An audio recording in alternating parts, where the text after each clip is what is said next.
जय हिंद दोस्तों, हमने जीके जीएस का न्यू बैच स्टार्ट किया है। इसमें हमने आपको 3 सब्जेक्ट कवर करवाने की बात करवा रखी है, ठीक है। पहले हम यहाँ पे हिस्ट्री को कवर कर रहे हैं, उसके बाद हम पॉलिटी कवर करेंगे और उसके बाद अंत तो हम यहाँ पे ज्योग्राफी को कवर कराएंगे, ठीक है। तो हिस्ट्री की हम बात कर रहे थे। हिस्ट्री में मैंने आपको 2 टॉपिक करवा दिए हैं। 2 टॉपिक के अंतर्गत कौन सा आता है? पहला आपका आता है एनिशियन हिस्ट्री, ठीक है। एनिशियन हिस्ट्री को हम कवर करवा चुके हैं, यानी कि प्राचीन इतिहास को हम कवर करवा चुके हैं। इसके बाद हमने मिडिवल हिस्ट्री को भी कवर करवा दिया है, यानी कि मध्यकालीन इतिहास को भी हम कवर कर चुके हैं। आज हम पहुंच गए हैं आपको किसमें? मॉडर्न हिस्ट्री में, यानी कि जो आधुनिक इतिहास है उसकी यहाँ पर बात कर रही है। उसमें हमारे आज 2 से 3 टॉपिक्स हमने यहाँ पे ले रखे हैं। तो सबसे पहला टॉपिक क्या है हमारा? 18वीं शताब्दी में स्थापित नवीन स्वायत्त राज्य, जो 18वीं शताब्दी में नए नए राज्य बने, जैसे हैदराबाद, मैसूर, केरल इत्यादि जो ये राज्य बने, इनकी यहाँ पर हम बात करेंगे, ठीक है। तो स्टार्ट करते हैं। क्वेश्चन नंबर फर्स्ट यहाँ पर हम देखते हैं, ठीक है। तो पहला क्वेश्चन क्या दिया है? भारतीय इतिहास के संदर्भ में निम्नलिखित कथनों में से कौन सा कथन सही है, पूछा, ठीक है। पहला कथन क्या दिया है इसमें? हैदराबाद राज्य से आराकोट की निजामत का उदय हुआ। तो ये कथन आपका बिल्कुल मेरे को गलत लग रहा है। अब गलत क्यों है ये गलत इसलिए है क्योंकि जो हैदराबाद राज्य का जो उदय हुआ था, मतलब जो आराकोट राज्य का निजामत हुआ था, वो हैदराबाद से ना होकर बल्कि मुगल प्रशासन से हुआ था, ठीक है। यानी कि पहला कथन आपका बिल्कुल गलत हो जाएगा। विजयनगर साम्राज्य में मैसूर राज्य का उदय हुआ था, बिल्कुल विजयनगर साम्राज्य से आपका मैसूर राज्य का उदय हुआ था, ये आपका बिल्कुल सही है। रुहेलखंड राज्य का गठन अहमद शाह दुर्रानी द्वारा अधिकृत राज्य क्षेत्र से हुआ था, ये भी आपका बिल्कुल गलत है। क्यों गलत है? क्योंकि रुहेलखंड का नहीं बल्कि अवध का हुआ था। किसका हुआ था? अवध का हुआ था, ठीक है। तो यानी कि आपका पहला भी गलत है, तीसरा भी गलत है। तो आपसे सही पूछ रहा है, तो सही केवल आपका 2 हो जाएगा। तो केवल 2 आपका किस ऑप्शन में? तो ऑप्शन नंबर बी आपका यहाँ पर करेक्ट आंसर हो जाएगा, ठीक है। नेक्स्ट क्वेश्चन देखते हैं। क्वेश्चन नंबर दूसरा है, निम्न में से किसने अपनी राजधानी मुर्शिदाबाद से मुंगेर स्थानांतरित की थी, ठीक है। जो बंगाल की बात कर रहे हैं हम यहाँ पर, तो बंगाल के संस्थापक थे वो कुलीवर्दी खान थे। कौन थे? कुलीवर्दी खान, ठीक है। कुलीवर्दी खान ये कौन थे? आपके बंगाल के संस्थापक थे, ठीक है। तो यानी कि आपको पूछ रहा है कि जब राजधानी मुर्शिदाबाद से मुंगेर इसने स्थानांतरित की, तो ये की थे आपके मीर कासिम ना। ऑप्शन नंबर डी आपका करेक्ट आंसर हो जाएगा, ठीक है। नेक्स्ट क्वेश्चन देखते हैं। डिटेल से बात भी करेंगे, आगे क्वेश्चन जैसे आएंगे, जिस क्वेश्चन में जैसे प्रश्न आएंगे उसके बारे में हम डिटेल से यहाँ पे बात करते रहेंगे, ठीक है। वर्ष 1765 में दीवानी प्रदान किए जाने के बाद ब्रिटिश सबसे पहले निम्नलिखित में से किस पर्वतीय जनजाति के संपर्क में आए थे? तो ये आपके लिए मोस्ट इंपोर्टेंट सवाल रहने वाला है, ठीक है। तो ये करेक्ट आंसर आपका ऑप्शन नंबर भी खासी जनजाति होने वाला है, ठीक है। ये आईएएस में पूछा गया प्रश्न है, ठीक है। तो ये इंपॉर्टेंट है, इसलिए आप ध्यान से इसको कवर कीजिएगा। नेक्स्ट देखते हैं, चौथा क्वेश्चन है, निम्नलिखित पेशवाओं के शासनकाल पर विचार कीजिए तथा उन्हें कालानुक्रमानुसार व्यवस्थित कीजिए, ठीक है। मैं आपको बता चुका हूँ जो पहले पेशवा थे आपके कौन थे? वो बालाजी विश्वनाथ थे। दूसरा आपका बाजीराव थे, प्रथम थे। तीसरा आपका माधव राय थे। चौथा आपका नारायण राव थे, ठीक है। यानी कि 1 हो जाएगा, 1 के बाद 2 आएगा, 2 के बाद 4 आएगा, फिर 3 आएगा, ठीक है। तो ये आपका करेक्ट ऑप्शन हो जाएगा। तो 1 2 4 3 किस ऑप्शन में है? ऑप्शन नंबर ए आपका करेक्ट आंसर यहाँ पर हो जाएगा, ठीक है। 1 2 4 3। नेक्स्ट क्वेश्चन देखते हैं। क्वेश्चन नंबर 5वां है, रणजीत सिंह किस मिसल से संबंधित है? एक आध नाम याद कर लेना आपका। जो शुकर चकिया मिसल है इससे संबंधित कौन थे? आपके रणजीत सिंह थे, ठीक है। ऑप्शन नंबर ए आपका करेक्ट आंसर हो जाएगा, ठीक है। टोटल कितनी मिसल होती है? कभी कभी ऐसे प्रश्न भी बन सकता है। तो टोटल 12 मिसल होते हैं पंजाब में, ठीक है। तो यानी कि जो शुकर चकिया मिसल के थे वो कौन थे? आपके राजा रणजीत सिंह थे, ठीक है। निम्नलिखित में से कौन एक मुगल सम्राट द्वारा नियुक्त बंगाल का अंतिम गवर्नर कौन था? तो ये था आपका मुर्शिद Quli Khan. Option number B आपका करेक्ट आंसर हो जाएगा, ठीक है। इसी ने बंगाल का क्या की थी? यहाँ पे स्थापना की थी, ठीक है। तो correct answer option number B हो जाएगा। फिर इसके बाद फिर इसका ये आता है, सुजाउद्दीन आता है, फिर सरफराज आता है, फिर सरफराज के बाद यहाँ पे अलीवर्दी खान आता है, उसके बाद आपका सिराजुद्दौला आता है। ये सब आगे का आगे हम बात करते रहेंगे, ठीक है।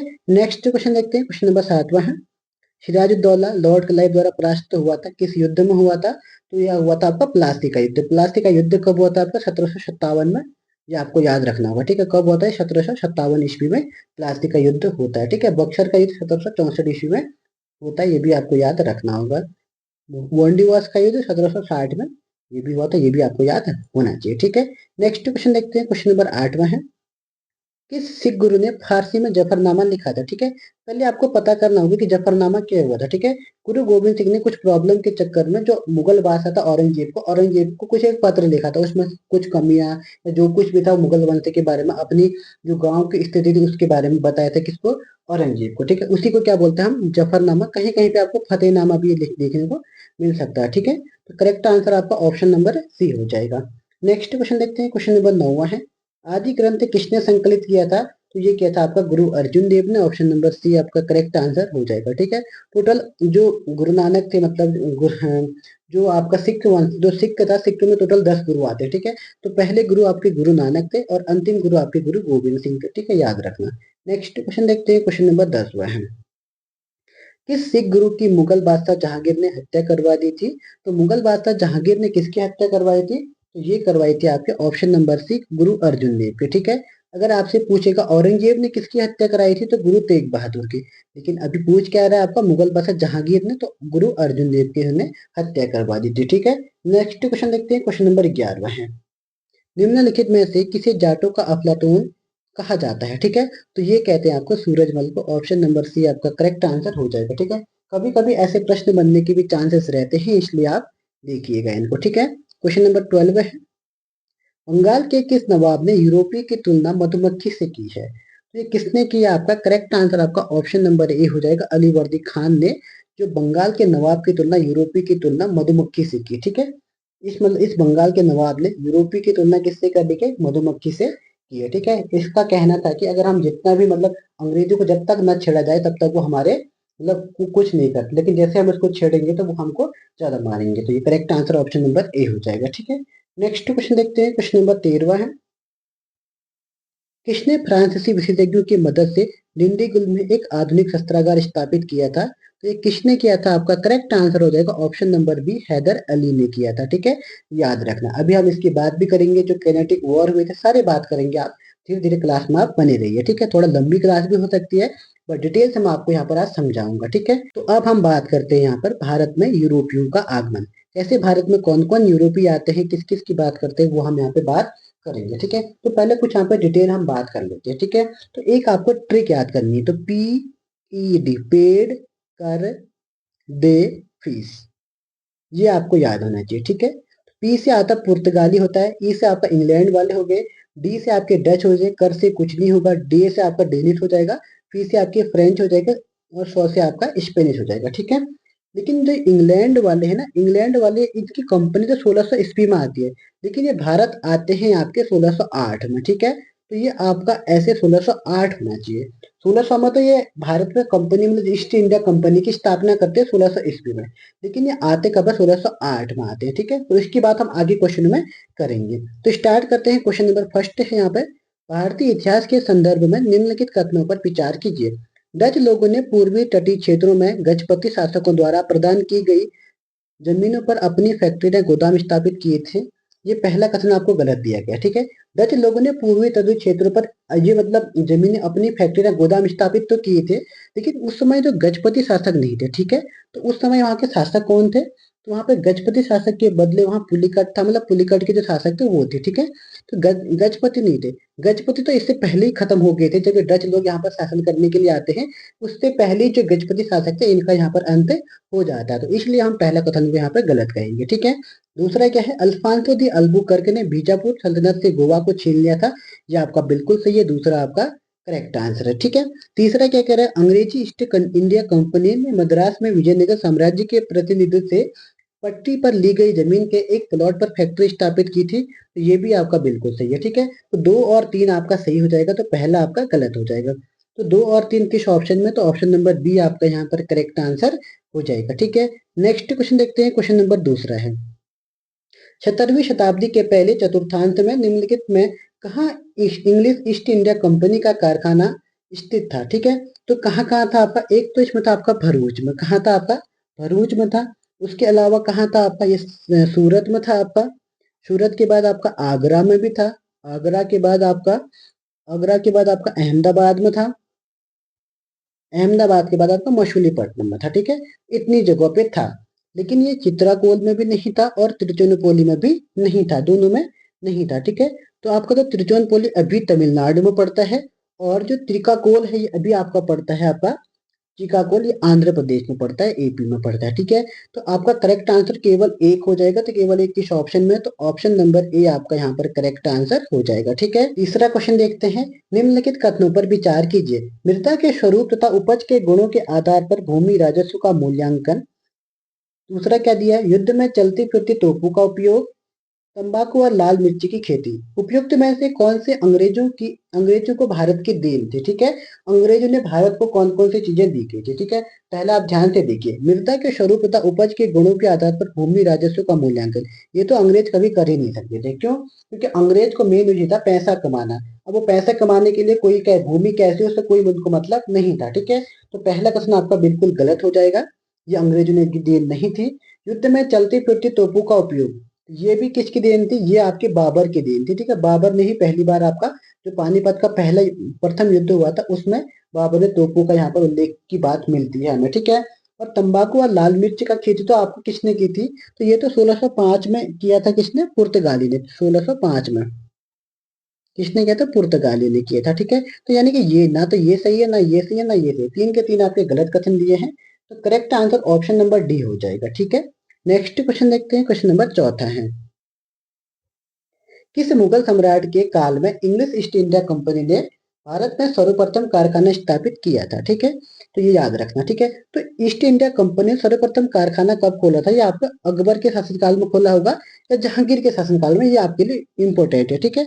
तो इसका करेक्ट आंसर आपका ऑप्शन नंबर बी हो जाएगा। अगर ईस्ट इंडिया कंपनी की स्थापना कहेगा तो अकबर आएगा, लेकिन अगर आपसे पूछेगा पहला कारखाना कहेगा तब आपका जहांगीर आएगा, ठीक है। तो correct answer option number B हो जाएगा। नेक्स्ट क्वेश्चन देखते हैं, क्वेश्चन नंबर 5वां है, निम्न कथनों में से कौन सा एक सत्य है। आधुनिक कोची भारत की स्वतंत्रता तक डच उपनिवेश था। पहला कथन तो आपका बिल्कुल ही क्या दिया गया है, गलत दिया गया। अब क्यों गलत दिया गया है, आधुनिक कोची डच का उपनिवेश था, ये गलत है, ठीक है। दूसरा कथन क्या दिया है, डचों ने पुर्तगालियों को पराजित किया, ये तो बिल्कुल सही है। आधुनिक कोची में इन्होंने फोर्ट विलियम का निर्माण कराया था, ये भी आपका बिल्कुल सही है, ये आपका बिल्कुल सही है। आधुनिक कोची पहले डच उपनिवेश था, ये तो पहले ही गलत हो जाएगा। और आधुनिक कोची भी ब्रिटिश उपनिवेश का कभी भाग नहीं था, ये भी गलत है, ब्रिटिश का भी उपनिवेश रहा था। तो सत्य कथन पूछ रहा है, तो ऑप्शन नंबर बी यहाँ पर करेक्ट आंसर आपका हो जाएगा, ठीक है। नेक्स्ट क्वेश्चन देखते हैं, क्वेश्चन नंबर 6 है, भारत में यूरोपीय शक्ति के प्रवेश में निम्न में से कौन सा कथन सत्य नहीं है। पुर्तगाली ने 1499 में गोवा पर कब्जा किया था। 1498 में तो आए तो इतनी जल्दी वो गोवा पर कब्जा कैसे करेंगे, तो ये कथन ही आपका गलत दिया है। तो ये आते कब है, 1498 में यहाँ पर आते हैं, और गोवा पे कब्जा कब करते हैं, 1510 ईस्वी में। तो ये कथन गलत हो जाएगा, आपको गलत ही बताना था, ऑप्शन नंबर ए ही आपका करेक्ट आंसर हो जाएगा। चलो बाकी के ऑप्शन को भी देख लेते हैं। अंग्रेजी ने दक्षिण भारत पर अपना पहला कारखाना मछलीपट्टनम या मछलीपट्टनम में लगाया था, ये आपका बिल्कुल सही है। पूर्वी पूर्वी भारत में अंग्रेजी कंपनी ने 1633 में उड़ीसा पर पहला कारखाना लगाया था, ये भी आपको याद रखना होगा। डुप्ले के नेतृत्व में फ्रांसीसियों ने 1746 में मद्रास पर कब्जा किया था, ये भी आपका बिल्कुल सही है। तो केवल ए आपका गलत था, ठीक। नेक्स्ट क्वेश्चन देखते हैं, क्वेश्चन नंबर 7वां, भारत में फ्रांसीसियों ने अपना सबसे पहला कारखाना निम्न स्थानों में से कहाँ लगाया था, ठीक है। सूरत में लगाया था, पुलिकट में लगाया था, कोचीन में लगाया था, कासिम बाजार में लगाया था। तो करेक्ट आंसर आपका ऑप्शन नंबर ए हो जाएगा, कहाँ लगाया था, सूरत में लगाया था, ठीक है। नेक्स्ट क्वेश्चन देखते हैं, क्वेश्चन नंबर 8वां है, निम्नलिखित में से किन स्थानों पर डचों ने अपने व्यापारिक अड्डे स्थापित किए थे। तो इन्होंने कहाँ कहाँ किए थे, आपके नागपट्टनम, चिंसूरा, मछलीपट्टनम, सूरत, भरूच, आगरा, कोचीन, अहमदाबाद, पटना इत्यादि जगहों पर इन्होंने क्या किया था, अपने व्यापारिक अड्डे स्थापित किए थे। तो correct answer option number D हो जाएगा, ठीक है। नेक्स्ट क्वेश्चन देखते हैं, क्वेश्चन नंबर 9वां है, लंदन में ब्रिटिश ईस्ट इंडिया कंपनी के गठन के समय भारत का निम्नलिखित में से कौन सा बादशाह था, ठीक है। जब स्थापना कब होती है, 1600 ईस्वी में, तब उस समय भारत में राजा कौन था, आपका अकबर। ऑप्शन नंबर ए आपका करेक्ट आंसर हो जाएगा, ठीक है। नेक्स्ट क्वेश्चन देखते हैं, क्वेश्चन नंबर 10वां, मध्यकालीन में सर्वप्रथम भारत से व्यापार संबंध स्थापित करने वाले थे। तो सबसे पहले किसने व्यापार स्थापित किया होगा, ये आपको बताना होगा, ठीक है। सबसे पहले कौन आया था, पुर्तगाली आए थे, तो वही क्या करेंगे, सबसे पहले अपना व्यापार स्थापित करेंगे। तो correct answer option number D हो जाएगा, ठीक है। नेक्स्ट क्वेश्चन देखते हैं, क्वेश्चन नंबर 11वां, फ्रांसीसी व्यापारिक कंपनी की स्थापना किस फ्रांसीसी शासक के शासनकाल में हुई थी। तो लुई 14वां, ऑप्शन नंबर ए ही आपका करेक्ट आंसर यहाँ पर हो जाएगा, ठीक है। क्वेश्चन नंबर 13 है, निम्नलिखित यूरोपीय व्यापारिक कंपनियों में से एक किसने सूरत में सर्वप्रथम कारखाना स्थापित किया था? तो सबसे पहले सूरत में कारखाना किसने स्थापित किया होगा, ये आपको बताना होगा, ठीक है। तो करेक्ट आंसर आपका ऑप्शन नंबर बी, अंग्रेजों ने हो जाएगा, ठीक है। और कब खोला था इन्होंने? 1613 ईस्वी में। अब उसके बाद डचों ने कब खोला? फिर यहाँ पर डचों ने खोला था यहाँ पर 1616 ईस्वी में, ठीक है। ये भी आपको याद रखना होगा, 1616 ईस्वी में, ठीक है। उसके बाद फ्रांसीसी ने कब खोला था फिर सूरत में? इन्होंने 1668 ईस्वी में, ठीक है। और पुर्तगाली ने कब खोला? पुर्तगाली ने यहाँ पर नहीं खोला था, बल्कि कहाँ खोला था? कालीकट में। और कब खोला था? कालीकट में खोला इन्होंने, और ये 1502 ईस्वी में खोला था, ठीक है, 1502 ईस्वी में। तो सबसे पहले किसने किया था? 1613, ऑप्शन नंबर बी आपका करेक्ट आंसर यहाँ पर हो जाएगा, ठीक है। डच ने 1616 में किया था, फ्रांसीसी ने 1668 में किया था। फ्रांसीसी भारत कब आते हैं? 1664 ईस्वी में आते हैं, ये भी याद होना चाहिए, ठीक है। क्वेश्चन नंबर 12 है, निम्न यूरोपीय शक्तियों ने भारतीय व्यापार में समय समय पर प्रवेश किया था, ठीक है। तो एक एक करके हम बात करते हैं। तो सबसे पहले कब और कौन आया था, ठीक है। तो अंग्रेज यहाँ पर कब आए थे? अंग्रेज आए थे आपके 1608 ईस्वी में, ठीक है। 1608 ईस्वी में यहाँ पर अंग्रेज आते हैं। डच कब आते हैं? यहाँ पर डच आते हैं आपके 1605 ईस्वी में। उसके बाद आपका फ्रांसीसी 1664 ईस्वी में आते हैं। और आपका जो पुर्तगाली है वो कब आते हैं आपके? ये आते हैं आपके 1498 में, ठीक है। तो इसके हिसाब से सबसे पहले कौन आएगा फिर? सबसे पहले इसमें आए आपके डच, नहीं सॉरी पुर्तगाली। 4 आएगा, 4 के बाद 2 आएगा, फिर 1 आएगा, फिर 3 आएगा। 4 2 1 3। अब 4 2 1 3 किस ऑप्शन में है? देखो 4 2 1 3, ऑप्शन नंबर बी आपका करेक्ट आंसर यहाँ पर हो जाएगा, ठीक है। नेक्स्ट क्वेश्चन देखते हैं, क्वेश्चन नंबर 14 है, कर्नाटक युद्ध किन किन के मध्य लड़ा गया था, ठीक है। अब आपको याद करना होगा कर्नाटक युद्ध। कर्नाटक युद्ध मेनली 3 युद्ध होते हैं। ये किस किस के बीच में होते हैं? तो ये होते हैं आपके अंग्रेजों व फ्रांसीसी के बीच। आंसर नंबर ए आपका करेक्ट आंसर हो जाएगा, ठीक है। तो पहले युद्ध की बात करते हैं, फिर हम दूसरे की बात करेंगे, फिर हम तीसरे की यहाँ पर बात करेंगे, ठीक है। तो पहला युद्ध आपका कब से कब होता है? तो ये होता है आपका 1740 से लेकर 1748 तक, ठीक है। 40 से 48 के बीच होता है। और ये एक्सा लापेल की संधि से, एक्सा लापेल की संधि से समाप्त होता है, ठीक है। यहाँ पर लिखने में थोड़ा समस्या होती है, तो आप लोग वैसे नोट कर लिया करो, ठीक है। एक्स लापेल की संधि से होता है, ठीक है। दूसरा क्या होता है आपका? दूसरा युद्ध कब हुआ था? ये आपका 1749 से शुरू होता है, 1754 तक चलता है। और ये संधि होती है आपकी पांडिचेरी की संधि से समाप्त होता है, ठीक है। और तीसरा युद्ध किसके कब होता है? ये होता है आपका 1758 से 1758 से लेकर 1763 के बीच होता है। और ये पेरिस की संधि से ही समाप्त हो जाता है, ठीक है। पहला आपको ध्यान रखना है, 1740 से 1748 के बीच में कौन सा युद्ध होता है आपका? पहला कर्नाटिक युद्ध भी इसको कहते हैं, तो एक्स लापेल की संधि से समाप्त होता है। दूसरा युद्ध आपका 1700 कब होता है? 49 से लेकर 1754 तक चलता है आपका, और ये खत्म होता है आपका पांडिचेरी की संधि से। तीसरा युद्ध कब होता है आपका? 1758 से लेकर 1763 तक चलता है, और ये खत्म होता है आपका पेरिस की संधि से, ठीक है। इसी युद्ध में आपका एक मेन युद्ध आएगा, वो आता है आपका वर्ल्ड निवास का युद्ध, ठीक है। तो वर्ल्ड निवास का युद्ध आपका 1760 में होता है। इससे क्या होता है? पूरा जो फ्रांसीसियों का कब्जा यहाँ पर भारत में खत्म हो जाता है, और अंग्रेज यहाँ पर अपने मतलब जीत जाते हैं यहाँ पर अच्छे से, ठीक है। फ्रांसीसियों का यहाँ पर अंत हो जाता है। तो आपका आंसर क्या था? आपका ऑप्शन नंबर ए आपका करेक्ट आंसर है, ठीक है। नेक्स्ट क्वेश्चन देखते हैं, क्वेश्चन नंबर 15 है, 1760 का प्रसिद्ध वांडीवर्स का युद्ध अंग्रेजों द्वारा किसके खिलाफ लड़ा गया था? तो ऑप्शन नंबर ए फ्रांसीसी के साथ लड़ा गया था, ठीक है। नेक्स्ट क्वेश्चन देखते हैं, क्वेश्चन नंबर 16 है, बंगाल की खाड़ी में समुद्री डकैती हेतु हुगली का उपयोग कौन करता है, ठीक है। तो इसका करेक्ट आंसर क्या हो जाएगा आपका? ऑप्शन नंबर सी हो जाएगा, ठीक है। जो बंगाल की खाड़ी में समुद्री डकैती हेतु जो हुगली का प्रयोग होता है, ये करता है आपका पुर्तगाली। ऑप्शन नंबर सी आपका करेक्ट आंसर हो जाएगा, ठीक है। नेक्स्ट क्वेश्चन देखते हैं, क्वेश्चन नंबर 17 है, निम्नलिखित में से किस अंग्रेज अधिकारी ने पुर्तगालियों को स्वाली के स्थान पर हराया था? ये आपके लिए मोस्ट इंपोर्टेंट होने वाला है, ठीक है। ऐसे प्रश्न बनने के ज्यादा चांसेस हैं, खास तौर पे यूके ट्रिपल एससी और यूके पीएससी ऐसे प्रश्न बना सकता है, ठीक है। तो करेक्ट आंसर आपका ऑप्शन नंबर बी हो जाएगा, थॉमस बेस्ट हो जाएगा, ठीक है। नेक्स्ट क्वेश्चन देखते हैं, क्वेश्चन नंबर 18 है, बंगाल में निम्न में से कौन सा कारखाना डचों ने स्थापित किया था, ठीक है। तो डचों का मैं अभी आपको बता चुका हूं, तो क्या कौन सा किया था? आपका option number B Chinsurah correct answer यहाँ पर हो जाएगा, ठीक है। नेक्स्ट क्वेश्चन देखते हैं, क्वेश्चन नंबर 19 है, सूची 1 को सूची 2 के साथ आपको सम्मिलित कीजिए और सूची के अंत में दिए गए कोड की सहायता से उत्तर दीजिए। अब देखो पांडिचेरी, पांडिचेरी में किसका शासन चल रहा था? अब ये आपका आजादी के बाद तक भी चल रहा था, 1754 में नहीं सॉरी 1954 में इसका खत्म होता है। कौन करता है? इंडिया, भारत फ्रेंच को खत्म करती है यहाँ पर पांडिचेरी में, ठीक है। पहले का 2 हो जाएगा, ठीक है। पहले का क्या हो जाएगा? 2 हो जाएगा। गोवा पे किसका अधिकार था? ये पुर्तगालियों का था, ये आपको याद होना है कि ये 3 हो गया। और ट्रैकोबार, ये इंपॉर्टेंट है, ठीक है। ट्रैकोबार पे आपका डेनिश यानी कि डेन का था, यानी कि 3 4 हो जाएगा। मद्रास पे आपका डच का हो जाएगा, 1 हो जाएगा, ठीक है। तो 2 3 4 1 ऑप्शन में हो जाएगा। तो 2 3 4 1 किस ऑप्शन में है? ऑप्शन नंबर ए आपका यहाँ पर करेक्ट आंसर हो जाएगा, ठीक है। नेक्स्ट क्वेश्चन देखते हैं, क्वेश्चन नंबर 20 है। निम्न में से प्रिंटिंग प्रेस किसने और कब शुरू की थी? ठीक है। इंग्लिश ईस्ट इंडिया कंपनी ने वर्ष 1674 में, ये तो बिल्कुल गलत है। तो करेक्ट आंसर आपका ऑप्शन नंबर बी हो जाएगा। पुर्तगाली ने वर्ष 1550 में गोवा में स्थापना की थी, ठीक है, गोवा में, ठीक है। याद रखना, ठीक है, स्टार्ट करना। और उसके बाद अगर पहला प्रिंटिंग प्रेस कहाँ बना तो ये फ्रांस में बना था, और 1440 ईस्वी में, ये भी याद रखना, ठीक है। फ्रांस में बना था 1440 ईस्वी में। करेक्ट आंसर आपका ऑप्शन नंबर बी हो जाएगा। नेक्स्ट क्वेश्चन देखते हैं, 21 है। सूची 1 को सूची 2 से आपको फिर से सम्मिलित करना है। मद्रास का संस्थापक कौन था? आपका फ्रांसिस डे था। और कलकत्ता का संस्थापक का जॉब चारनाक हो गया। मुंबई का संस्थापक का जेराल्ड, या गेराल्ड भी बोलते हैं इसको, जेराल्ड भी बोलते हैं, अग्नियार। ऑप्शन नंबर सी हो जाएगा। 1 का 1, 2 का 2, 3 का 3। तो करेक्ट आंसर 1 2 3 हो जाएगा। तो ऑप्शन नंबर ए ही आपका यहाँ पर करेक्ट आंसर बनेगा, ठीक है। नेक्स्ट क्वेश्चन देखते हैं, क्वेश्चन नंबर 22 है।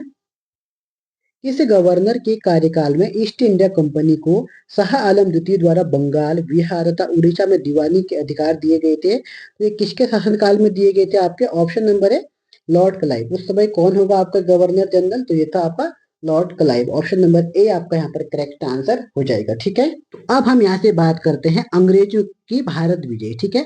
तो इसमें आपके जो मैसूर युद्ध आते हैं वो सारे युद्ध यहाँ पर आंग्ल मैसूर युद्ध, आंग्ल सिख युद्ध होते हैं, ये सारे हम यहाँ पे बात करेंगे, ठीक है। तो पहला क्वेश्चन क्या है इसके अकॉर्डिंग? निम्नलिखित कथनों पर आपको विचार करना है, ठीक है। पानीपत के तृतीय युद्ध में अहमद शाह अब्दाली ने इब्राहिम लोदी को पराजित किया था। यहाँ तक कथन आपका बिल्कुल सही है, लेकिन इब्राहिम लोदी को नहीं हराया था। इब्राहिम लोदी को तो बाबर हराया था पानीपत के पहले युद्ध में, ठीक है।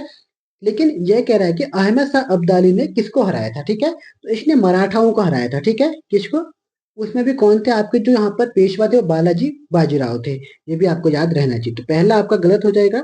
तृतीय आंग्ल मैसूर युद्ध में टीपू सुल्तान की मृत्यु हो गई थी, ये कथन भी आपका गलत है। क्यों गलत है? क्योंकि जो आंग्ल मैसूर युद्ध हुआ था, चतुर्थ आंग्ल मैसूर युद्ध में टीपू सुल्तान की क्या हुई थी? मृत्यु हुई थी, ठीक है। उसके बाद प्लासी के युद्ध में सिराजुद्दौला की पराजय के लिए मीर जाफर ने अंग्रेजों से मिलकर षड्यंत्र रचा, ये आपका बिल्कुल सही है, ठीक है। प्लासी के युद्ध में क्या हुआ था? सिराजुद्दौला की पराजय के लिए जो मीर जाफर था, मीर जाफर किससे मिल गया? अंग्रेजों के साथ मिल गया, और इसने सिराजुद्दौला को यहाँ पर हरा दिया था, ठीक है। तो यानी कि आपका कौन सा सही है? तो केवल 3 सही है। तो 1 और 2 गलत हो जाएगा, केवल 3। ऑप्शन नंबर बी आपका यहाँ पर करेक्ट आंसर हो जाएगा, ठीक है। नेक्स्ट क्वेश्चन देखते हैं, क्वेश्चन नंबर 2 है। निम्न में से कौन सा कथन एक सत्य नहीं है, पूछ रहा, ठीक है। अली मर्दान खान ने बंगाल में राजस्व कृषि पद्धति प्रारंभ की। तो पहले ही आपको यहाँ पर गलत दे रखा है, ठीक है। क्योंकि ये मर्दान खान ने नहीं की थी, बल्कि ये किसने की थी? कॉर्नवालिस ने की थी, ठीक है। तो करेक्ट आंसर आपका ऑप्शन नंबर ए ही हो जाएगा, कॉर्नवालिस ने की थी, ठीक है। दूसरा कथन क्या दिया है? महाराजा रणजीत सिंह ने लाहौर में तोपों के निर्माण के लिए आधुनिक ढलानें स्थापित की थी, ये भी आपका बिल्कुल सही है। आमेर में सवाई जयसिंह ने यूक्लिड के रेखा गणित के तत्वों का संस्कृत में अनुवाद कराया था, ये भी आपका बिल्कुल सही है। मैसूर में टीपू सुल्तान ने श्रृंगी मंदिर में देवी शारदा की मूर्ति का निर्माण के लिए धन दिया था, ये भी आपका बिल्कुल सही है, ठीक है। तो करेक्ट आंसर आपका ऑप्शन नंबर ए हो जाएगा। निम्नलिखित भारतीय शासकों में से कौन था जिसने विदेशों में आधुनिक पद्धति से दूतावास स्थापित किए थे, ठीक है। तो ये कौन था? आपको option number D Tipu Sultan था, ठीक है। इसने क्या किया था? विदेशों में आधुनिक पद्धति से जो अभी दूतावास चल रहे हैं, ऐसे इसने वहां पर स्थापित किए थे, ठीक है। तो ये था आपका टीपू सुल्तान। नेक्स्ट क्वेश्चन देखते हैं, क्वेश्चन नंबर 4 है। निम्नलिखित घटनाओं पर विचार कीजिए और उनको कालानुक्रम व्यवस्थित कीजिए, ठीक है। सबसे पहला आपका है मुदकी का युद्ध। अब मुदकी का युद्ध किस किस के बीच होता है? तो ये होता है आपका ईस्ट इंडिया कंपनी और सिख के बीच होता है, ठीक है। सिख के बीच होता है। और उसके बाद आपका पोर्टनोवा का युद्ध होता है। तो ये कब होता है? आपका हैदर अली, जब आपका जो वो चल रहा होता है, क्या कहते हैं, मैसूर का आंग्ल मैसूर युद्ध चल रहे होते हैं, तो उसी युद्ध में आपका जो होता है हैदर अली और ईआई ईस्ट इंडिया कंपनी के बीच ये पोर्टनोवा का युद्ध होता है। फिर आपका सकरखेड़ा का युद्ध होता है, ये हैदराबाद के निजाम और मुबारिक खान के बीच होता है, ठीक है, जो दक्कन क्षेत्र का एक शासक था। हैदराबाद के निजाम था, और एक दक्कन क्षेत्र के थे मुबारिज खान, ठीक है। और बेदरा का युद्ध डच इंग्लिश ईआईसी और डच के बीच हुआ था, ठीक है। ये ईआईसी और डच के बीच हुआ था। हमें यहाँ पे इनकी किस किस के बीच हुआ था ये नहीं बताना है, हमें बताना है कि ये कब और कब होते हैं, इसको कालानुक्रम व्यवस्थित करना है, ठीक है। चलो इनकी बात तो हमने कर ली, अब हम देखते हैं कि कब और कब हुए थे, ठीक है। पहला आपका मुदकी का युद्ध, यानी कि ये कब हुआ था आपका 1845 में हुआ था। पोर्टोनोवा का युद्ध आपका 1781 में हुआ था। शकरखेड़ा का युद्ध आपका 1724 में हुआ था। और बेदरा का युद्ध 1759 में हुआ था, ठीक है। तो यानी कि सबसे पहले आएगा 3, 3 के बाद आपका आएगा 4, 4 के बाद आएगा आपका 2, फिर 1। तो 3 4 2 1, 3 4 2 1 किस ऑप्शन में है? 3 4 2 1 ऑप्शन नंबर बी यहाँ पर आपका करेक्ट आंसर बन रहा है, ठीक है। नेक्स्ट क्वेश्चन देखते हैं, क्वेश्चन नंबर 5 में है। राजा रणजीत सिंह ने किस स्थान पर अदालत ए आला की स्थापना की थी? तो करेक्ट आंसर क्या हो जाएगा आपका? ऑप्शन नंबर बी लाहौर में, ठीक है। कभी कभी राजा रणजीत सिंह की राजधानी कहाँ थी ये भी पूछता है, तो वो भी कहाँ है आपकी? तो वो पड़ती है आपके लाहौर में, ठीक है। नेक्स्ट क्वेश्चन देखते हैं, क्वेश्चन नंबर 6 है। एक्स ला सापेल 1748 की संधि के संदर्भ में निम्नलिखित में से कौन सा कथन सही है, ये आपसे पूछ रहा है, ठीक है। तो सबसे पहले हम यहाँ पर बात कर लेते हैं आपको जो एक्स ला सापेल की संधि। अभी मैंने आपको कर्नाटक युद्ध कराया था, ठीक है। तो कर्नाटक युद्ध में मैंने आपको बताया था कि जो प्रथम कर्नाटक युद्ध की समाप्ति हुई थी वो इसी संधि के हुई थी, ठीक है। तो पहला आपका बिल्कुल सही है। अंग्रेजों को मद्रास पुनः प्राप्त हुआ था, इसी संधि से अंग्रेजों को क्या हुआ था? मद्रास की पुनः प्राप्ति हो गई थी, ठीक है। तो यानी कि एक और दो दोनों के दोनों आपका बिल्कुल सही है। तो ऑप्शन नंबर सी यहाँ पर करेक्ट आंसर हो जाएगा, ठीक है। इससे पहले हम कुछ आगे बढ़े, हम आपको यहाँ पर मैसूर युद्ध की बात भी कर लेते हैं, ठीक है। तो मैसूर युद्ध की बात चलो आगे करेंगे, ठीक है। नेक्स्ट क्वेश्चन देखते हैं, क्वेश्चन नंबर 7 है। निम्नलिखित में से किसने 1755 में डिंडीगुल मैसूर में एक आधुनिक शस्त्रागार की स्थापना की थी?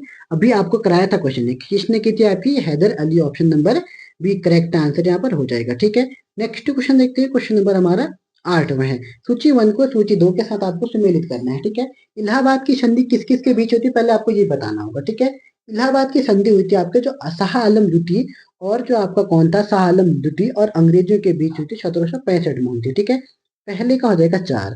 मंगलौर की संधि कब हुई थी आपकी? जो मंगलौर की संधि हुई थी ये आपकी हुई थी जो मैसूर युद्ध हुए थे, आंग्ल मैसूर युद्ध हुआ तो चलो आंग्ल मैसूर युद्ध को यहीं पर हम कवर कर लेते हैं, ठीक है।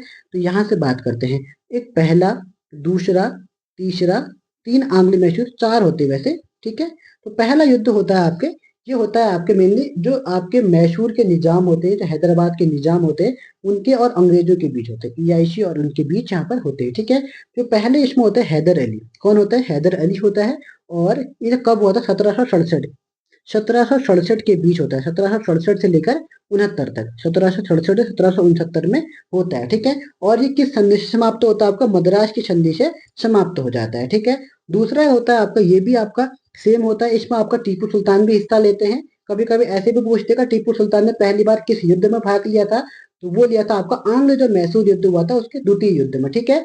तो यानी कि ये पूछ रहा है आपका दूसरा युद्ध कब हुआ था? तो ये 1780 में हुआ था, 1780 से 84 तक हुआ था, ठीक है। और ये कहाँ, ये किस संधि से समाप्त हुआ था आपका? तो ये हुआ था आपका मंगलौर की संधि से। पहला किस संधि से समाप्त हुआ था? मद्रास की संधि से। दूसरा आपका मंगलौर की संधि से, ठीक है।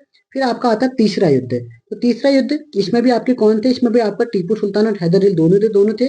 फिर तीसरा आता है आपका, तो ये होता है आपका टीपू सुल्तान मेन इसमें। अब हैदर अली की दूसरे युद्ध में क्या हो जाती है? मृत्यु हो जाती है। अब तीसरे युद्ध में कौन आते हैं? टीपू सुल्तान आते हैं, ठीक है। लेकिन बहुत सी जगह इसमें भी टीपू सुल्तान हार जाते हैं और ये भी श्रीरंगपट्टनम की संधि से समाप्त हो जाता है। और ये कब होता है? 1790 से 92 तक, 1790 से 92 तक, ये याद रखना, ठीक है। अंततः फिर अंतिम युद्ध होता है यहाँ पर आंग्ल मैसूर युद्ध चौथा, ठीक है। तो इसमें टीपू सुल्तान आखिरकार मारे जाते हैं, इसमें कोई भी संधि नहीं होती क्योंकि टीपू सुल्तान की यहाँ पर मृत्यु हो जाती है लगभग 1798-99 में, 1798 और 99 में, ठीक है। यहाँ पर आप नोट कर सकते हैं, ठीक है। जो मैं कह रहा हूँ उसको नोट कीजिए क्योंकि लिखा यहाँ पे नहीं जा रहा है। तो अब हम यहाँ पे बात करते हैं इलाहाबाद की जो संधि हुई है 1765 में, पहले का 4 हो जाएगा, ठीक है। मंगलौर की संधि कब हुई थी? जो द्वितीय आंग्ल मैसूर युद्ध होता है उसके तहत होती है। द्वितीय आंग्ल मैसूर युद्ध कब होता है? 1780 से 84 के बीच होता है, ठीक है। तो संधि कब होगी? संधि तो लास्ट में होती है 1784 में, तो द्वितीय का 2 हो जाएगा। साल बाई की संधि कब होती है आपका? ये जब आपका मराठा युद्ध पढ़ाऊंगा मैं आगे, वहां पर आएगा, ठीक है। तो ये आता प्रथम जो आंग्ल मराठा युद्ध होता है वो साल बाई की संधि से समाप्त होता है, तो यानी कि ये एक हो जाएगा। मद्रास की संधि आपको 1769, अभी मैंने आपको बताया था, ये पहला आंग्ल मैसूर युद्ध हुआ था, उसी संधि से मद्रास की संधि खत्म हुई थी, ठीक है। ऑप्शन नंबर, अब यहाँ का पहले का क्या हो जाएगा? 4, दूसरे का आपका 2, दूसरे का क्या है आपका? दूसरे का 2 ही हो जाएगा, तीसरे का आपका 1 और चौथे का आपका 3। तो 4 2 1 3, 4 2 1 3, ऑप्शन नंबर सी यहाँ पर करेक्ट आंसर आपका हो जाएगा, ठीक है। नेक्स्ट क्वेश्चन देखते हैं। क्वेश्चन नंबर हमारा क्या है? 9वां है। निम्नलिखित में से कौन सा युद्ध में सुमेलित नहीं है? हेक्टर मुनरो, बक्सर का युद्ध, बिल्कुल सही है। लॉर्ड हेस्टिंग आंग्ल नेपाल युद्ध, ये भी आपका बिल्कुल सही है। लॉर्ड वेलेस्ली आंग्ल चतुर्थ आंग्ल मैसूर युद्ध, ये भी आपका बिल्कुल सही है। लॉर्ड कॉर्नवालिस तृतीय आंग्ल मराठा युद्ध, यहाँ पर ये गलत हो जाएगा, ठीक है। यहाँ पर कौन थे? लॉर्ड हेस्टिंग था, यही हेस्टिंग था, तो यहाँ पर था, ठीक है। नेक्स्ट क्वेश्चन देखते हैं। क्वेश्चन नंबर हमारा 10वां हो जाएगा। फिर आपको वही देखें, आपका प्रथम कर्नाटक युद्ध में क्या हुआ था आपका? ये किससे अंत हुआ था इसका? एला सापले का संधि, यानी कि पहले का 4 हो जाएगा। तृतीय जो कर्नाटक युद्ध हुआ था ये आपका पेरिस की संधि से समाप्त हुआ था, 1 हो जाएगा। द्वितीय जो कर्नाटक युद्ध हुआ था इसमें क्या हुआ था आपका? ये अनिर्णायक युद्ध था, यानी कि 3 हो जाएगा। और जो प्रथम मैसूर युद्ध हुआ था ये आपका ब्रिटिश की हार हुआ था, इसमें यानी कि 2 हो जाएगा। तो 4 1 3 2, 4 1 3 2 किस ऑप्शन में है? 4 1 3 2, ऑप्शन नंबर सी यहाँ पर करेक्ट आंसर हो जाएगा, ठीक है। नेक्स्ट क्वेश्चन देखते हैं। क्वेश्चन नंबर 11 है। बक्सर की लड़ाई के समय बंगाल का नवाब कौन था? ठीक है, तब कौन था आपका? मीर कासिम था, ऑप्शन नंबर सी आपका करेक्ट आंसर हो जाएगा, ठीक है। नेक्स्ट क्वेश्चन देखते हैं। क्वेश्चन नंबर 12 है। सिंध पर ब्रिटिश ने कब्जा कब किया था? 1843 में, ऑप्शन नंबर ए आपका करेक्ट आंसर यहाँ पर हो जाएगा, ठीक है। नेक्स्ट क्वेश्चन देखते हैं। क्वेश्चन नंबर 13 है।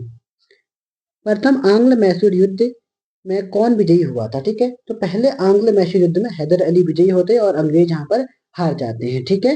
नेक्स्ट क्वेश्चन देखते हैं। क्वेश्चन नंबर 14 है। प्रथम आंग्ल मैसूर युद्ध में कौन सा एक सही सुमेलित है पूछा, ठीक है। प्रथम आंग्ल मैसूर युद्ध में हैदर अली पराजित हुआ था? नहीं, हैदर अली तो इसमें जीता था, पहला आपका गलत हो जाएगा। द्वितीय आंग्ल मैसूर युद्ध हैदर अली ने अंग्रेजों को पराजित किया था, ये भी आपका बिल्कुल गलत हो जाएगा, इसमें अंग्रेज हैदर अली को पराजित कर देते हैं, ठीक है। तृतीय आंग्ल मैसूर युद्ध, इसमें टीपू सुल्तान युद्ध जीता और अपना भूभाग अंग्रेजों को नहीं जीती, ये भी आपका गलत हो जाएगा। चतुर्थ क्या है? चतुर्थ आंग्ल मैसूर युद्ध में टीपू पराजित हुआ, वह युद्ध के मध्य दिवंगत हुआ, दिवंगत का हो मतलब उसकी मृत्यु हो गई, तो यानी कि चौथा आपका बिल्कुल सही हो जाएगा, ठीक है। Correct answer option number D हो जाएगा। नेक्स्ट क्वेश्चन देखते हैं। क्वेश्चन नंबर 15 है। पंजाब के महाराजा दिलीप सिंह के विषय में निम्नलिखित में से कौन सा कथन सत्य है? कभी आपको जो सिख वंश में जो अंतिम शासक थे वो भी कौन था? आपके दिलीप सिंह थे, ठीक है। तो इनके बारे में आपको बताना है। तो पहला क्या दिया आपको इसमें? पहला कथन क्या दिया आपको? यह 23 अक्टूबर 1893 को उनका निधन पेरिस में हुआ था। तो आपको क्या बताना? सत्य बताना। तो पहला आपका बिल्कुल सही है, ये इनका निधन कहाँ हुआ था? पेरिस में हुआ था, पहला आपका बिल्कुल सही हो जाएगा, ठीक है। नासिक में उनकी अंत्येष्टि हुई थी? नहीं, इनकी जो अंत्येष्टि कार्यक्रम हुआ था वो आपका ब्रिटेन में हुआ था, ठीक है। उन्होंने कभी भी सिख धर्म नहीं छोड़ा था, इन्होंने सिख धर्म छोड़ दिया था इनको, बल्कि जब ये 15 साल की एज थी तो अंग्रेजों ने जबरदस्ती इनसे ईसाई धर्म कबूल करवा लिया था, ठीक है। वह कभी भी रूस नहीं गए थे, ये रूस गए थे, ठीक है। और ये रूस कब जाते हैं आपका? ये रूस गए थे आपका 1887 ईस्वी में, 1887 में ये रूस भी जाते हैं, तो इसलिए ऑप्शन नंबर ए गलत हो जाएगा। बाकी 3 क्यों गलत है इनका हमने कारण भी यहाँ पर जाना, ठीक है। क्वेश्चन नंबर देखते हैं 16। 1802 में बसीन की संधि पर हस्ताक्षर किसके मध्य हुए थे? ठीक है, जो बसीन की संधि होती है, तो अब यहाँ पर हम बात कर लेते हैं किसकी? जो आंग्ल मराठा युद्ध हुआ था, ठीक है, इसकी यहाँ पर बात करते हैं। तो आंग्ल मराठा युद्ध टोटल 3 युद्ध होते हैं। पहला युद्ध, उसके बाद दूसरा युद्ध, फिर तीसरा युद्ध। पहला युद्ध कब होता है आपका? ये होता है आपका 1775 से 82 में, सब 1775 से 82 में, ठीक है। दूसरा युद्ध होता है आपका 1803 से 1805 में, 1803 से 1805 में। और तीसरा युद्ध जो होता है आपको वो 1817 से 1818, 17 से 1818 में, ठीक है। जो पहला युद्ध होता है वो किस संधि से समाप्त होता है? ये सालबाई की संधि से समाप्त होता है। दूसरे युद्ध में आपको 3 से 4 आपको इसमें संधि याद रखनी होगी, ठीक है। मेनली आप बसीन की संधि याद कर सकते हो, पहला बसीन की संधि हो जाएगा, ठीक है। लेकिन उसके अतिरिक्त आपको क्या याद करना होगा? जो हुई हुई थी आपकी सुरजी अर्जुन गांव की संधि, सुरजी अर्जुन गांव की संधि, सुरजी अर्जुन गांव की संधि, तो ये किसके बीच हुई थी ये आपकी पूछ सकता है, ठीक है। तो ये हुई थी आपकी सिंधिया के बीच, जो सिंधिया थे उनके बीच हुई थी, ठीक है। उसके बाद फिर आपका हुआ था देवगांव की संधि, और ये किसके बीच हुई थी, भोसले के बीच हुई थी ना। देवगांव की संधि ये हुई थी आपके भोसले के बीच। और उसके बाद फिर आपका राजपुर घाट की जो संधि हुई थी, ये किसके बीच हुई थी आपकी, ये हुई थी आपके होलकर के बीच। जो राजपुर घाट की संधि है, ये हुई थी आपके होलकर के बीच। ये सारे के सारे संधि, चार संधि मैंने बताई है, सभी के सब किसके बीच हुए थे, तो ये हुए थे आपको जो सेकंड आंग्ल मराठा युद्ध हुआ था उसके बीच हुआ था, ठीक है। याद हुआ। उसके बाद जो तीसरा आंग्ल मराठा युद्ध हुआ था, तो वो 1817 से 1818 में हुआ था, ठीक है। और 1817 से 1818 के बीच हुआ था। और ये किस संधि से समाप्त हुआ था, तो पूना की संधि से समाप्त हुआ था, ठीक है। ये याद रखना आपको। तो आपसे पूछ क्या रहा है यहाँ पे, करेक्ट आंसर क्या कह रहा है, 1802 की बशीन की संधि कब, संधि पर हस्ताक्षर किसके मध्य हुए थे। तो उस समय जो एक तो अंग्रेज थे, ठीक है, एक थे आपके बाजीराव द्वितीय, ऑप्शन नंबर बी यहाँ पर करेक्ट आंसर हो जाएगा, ठीक है। नेक्स्ट क्वेश्चन देखते हैं, क्वेश्चन नंबर 17 है। बक्सर की लड़ाई के बाद किस संधि पर हस्ताक्षर किए गए थे, तो इलाहाबाद की संधि हुई थी आलम शाह द्वितीय और अंग्रेजों के बीच हुई थी। मुगल बादशाह कौन था, शाह आलम द्वितीय। किसने संधि विजित कर उसका अधिग्रहण किया था, ठीक है। ये किया था आपने, किसने, सिंध, ये संधि नहीं होगा, सिंध विजय, किसने सिंध को विजित कर उसका अधिग्रहण किया था, ठीक है। तो नेपियर ने किया था, ऑप्शन नंबर सी हुआ था। और कब हुआ था, 1843 में इन्हें सिंध विजय के लिए जो कि था विजित किया था, ठीक है। नेक्स्ट क्वेश्चन देखते हैं, क्वेश्चन नंबर 19 है। सिराजुद्दौला के विरुद्ध षड्यंत्रकारियों ने निम्नलिखित में से कौन सा शामिल थे। इसमें रायदुल्ला बिल्कुल थे, अमी चंद बिल्कुल थे, जगत सेठ भी था और यार लतीफ भी था। ये चार के चार किसके खिलाफ थे, सिराजुद्दौला के खिलाफ थे, ठीक है। तो यानी कि ऑप्शन नंबर डी यहाँ पर आपका करेक्ट आंसर हो जाएगा। नेक्स्ट क्वेश्चन देखते हैं, क्वेश्चन नंबर हमारा 20वां है। निम्नलिखित में से प्रथम कर्नाटक युद्ध का कौन सा तात्कालिक कारण था। तब यहाँ पर तात्कालिक कारण था अंग्रेजी द्वारा फ्रांसीसी जहाजों पर कब्जा करना, यहाँ का तात्कालिक कारण था, ठीक है। नेक्स्ट क्वेश्चन देखते हैं, क्वेश्चन नंबर 21 है। सिख राज्य का अंतिम राजा कौन था, अभी मैंने आपको बताया था दलीप सिंह था, ठीक है। दो सिख युद्ध भी होते हैं, उसके भी हम बात कर लेते हैं, पहला और दूसरा, ठीक है। पहला आपका 1845 से 1848 के बीच हुआ था, और दूसरा आपका 1846 के बीच हुआ था। दूसरा आपका 1848 से 1849 को हुआ था, ठीक है। तो दोनों में आपको लाहौर की संधि याद रखनी होगी, दोनों आपके लाहौर की संधि से समाप्त होते हैं, ठीक है। नेक्स्ट क्वेश्चन देखते हैं, क्वेश्चन नंबर 22 में हम, प्लासी का युद्ध मैदान कहाँ स्थित है, तो प्लासी कहाँ था आपका उस समय, पश्चिम बंगाल में। ऑप्शन नंबर डी आपका करेक्ट आंसर हो जाएगा, ठीक है। तो आज इतने ही क्वेश्चन यहाँ पर हमने करा रखे हैं। तो लगभग हमने यहाँ पर आपको 60 से 65 क्वेश्चन आपको सॉल्व करा दिए होंगे, ठीक है। तो आप लोगों के लिए मोस्ट इंपोर्टेंट क्वेश्चन यहाँ पर है, ठीक है। मैंने कोशिश करी कि आपको डिटेल से समझाने की कोशिश करी है। कहीं कहीं पर अगर आपको डाउट होता है, कोई क्वेश्चन में अगर प्रॉब्लम होती है, तो आप लोग कमेंट कर सकते हैं, ठीक है। आपके आने वाले एग्जाम के लिए काफी फायदेमंद ये क्लास रहने वाली है, ठीक है। इसके पीछे बहुत मेहनत जा रही है, प्लीज आप लोग इसको देखिएगा, ठीक है। तो आज की क्लास में हम इतना ही देखते हैं, फिर मिलेंगे नेक्स्ट क्लास में। तब तक के लिए जय हिंद, जय उत्तराखंड।